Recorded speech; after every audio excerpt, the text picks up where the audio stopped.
Thanks so much for having us, Scott. Nice to see you. Man, there's a lot to look forward to next week. And maybe this rally is, in fact, hanging in the balance for what happens next week. How good do those reports have to be?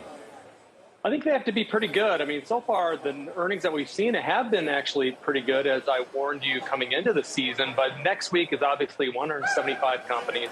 And you nailed it in terms of the importance of these tech earnings. But also, think about some of these big industrial companies, Scott, where we've feared in the marketplace with respect to foreign exchange exposure.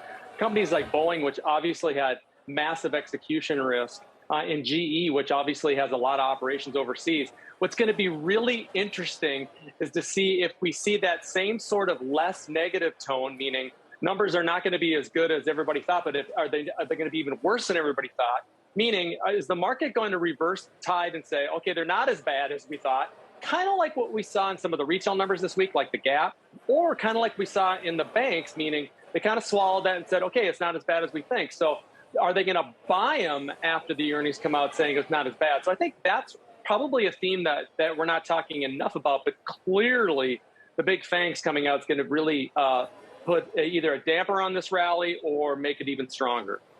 Is this just a bear bounce? What is this rally at this point in your mind?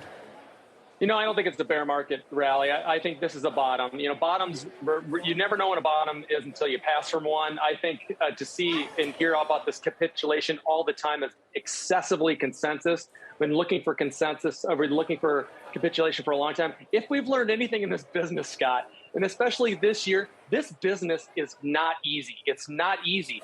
And this bottoming process is going to be difficult. And so that's why capitulation is too easy to make that call. And I think 3 weeks ago when they took energy out, and that was really the last of the generals to be taken out, I think that was the bottom. And now we've had this massive outperformance of value. That's why growth has come back. Remember, if we're worried about a recession and worried about earnings going down, there's this notion of when growth is scarce, growth outperforms. That's why we've seen this kind of bounce back in tech. But we would say that be careful on the tech side, stick with the high quality and stable growers. And I think we're going to get a great picture, especially in names like Microsoft and Amazon and the like next week. Well, what if we don't?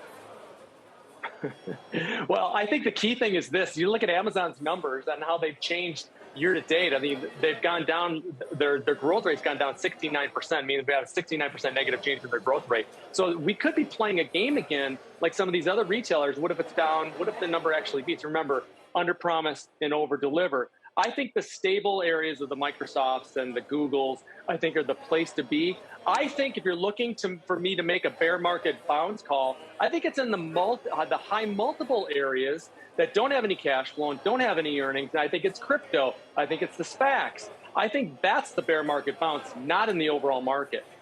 Yeah, I mean, aren't we going to be reminded, though, next week, X those earnings, exactly what road the Fed is on? And it's a road that, I don't know that stocks want to travel on the same one as the Fed. We're going to be reminded next week exactly what's going on, aren't we? Yeah, we really are. And I think, the bond market and the stock market has been correlated here for the last 3 weeks. And I think that's why we've seen strength in the market, number one. And number two, remember, we don't have a Fed meeting in August. We do have the Wyoming situation when they're going to be speaking. And so I think August is going to be very volatile. I think volume is going to be very sparse. I think a lot of people are going to be on vacation. And I think we could see some epic moves in both directions in August and really get a true direction of the tape in September, especially off the heels of the comments that we're going to hear, hopefully, from Powell on Wednesday.